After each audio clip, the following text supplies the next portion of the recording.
Hello, I'm David Cannadine, currently based at Princeton University here in the United States, and I'm delighted to have this opportunity to convey transatlantic congratulations to the Institute of Historical Research on the 100th anniversary of its foundation by Professor A.F. Pollard, and as marked by its formal opening, which took place on the 9th of July, 1921.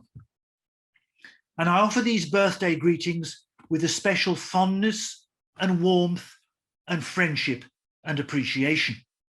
Since I was myself director of the IHR from 1998 to 2003, I retained a close connection with it for another 5 years as Queen Elizabeth, the Queen Mother, Professor of British History. And I remain an ardent and admiring supporter of what it is, what it does, and what it stands for. I also note that the speaker at that opening ceremony was H.A.L. Fisher, who was president of the Board of Education in Lloyd George's coalition government, and himself a distinguished academic who would produce his most famous work, A Multi-Volume History of Europe, in 1935. Also present on that occasion was James Bryce, another famous scholar and public figure who had written a history of the Holy Roman Empire, held office in Gladstone's last two Liberal governments, and later served as British ambassador to the United States. Bryce had previously been president of the British Academy. Fisher would hold the same office, and by a remarkable coincidence, I'm the current president today, which enables me to bring presidential as well as personal greetings on the occasion of this great anniversary. When Pollard founded the IHR 100 years ago, academic history was very much a niche subject, largely confined to the universities of London, Oxford, Cambridge, and Manchester, preoccupied with constitutional, political, and diplomatic aspects of the past, and mainly the province of men rather than women. A century later, the many roads to the past now encompass economic, social, intellectual, cultural, women's, gender, ethnic, and global histories.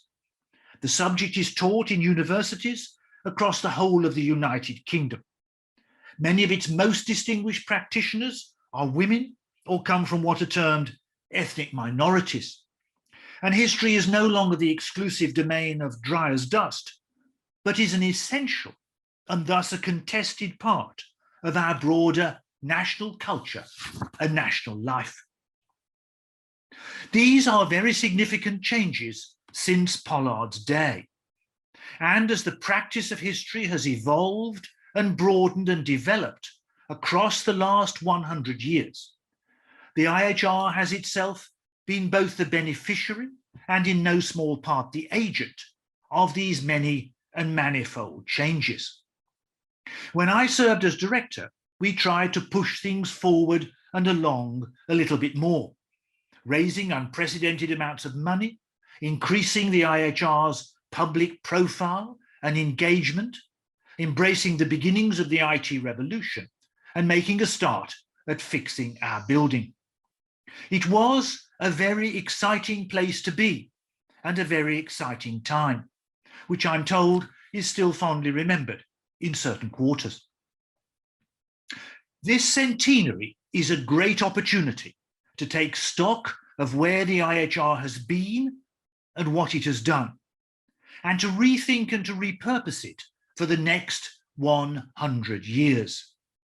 If A.F. Pollard were alive today, what would he want the IHR to be doing and to be here and now? That's the challenging and exciting question it faces.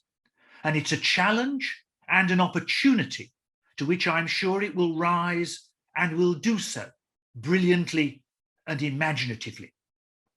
May the IHR's second century be every bit as creative and important as its first 100 years that we rightly celebrate and acclaim today.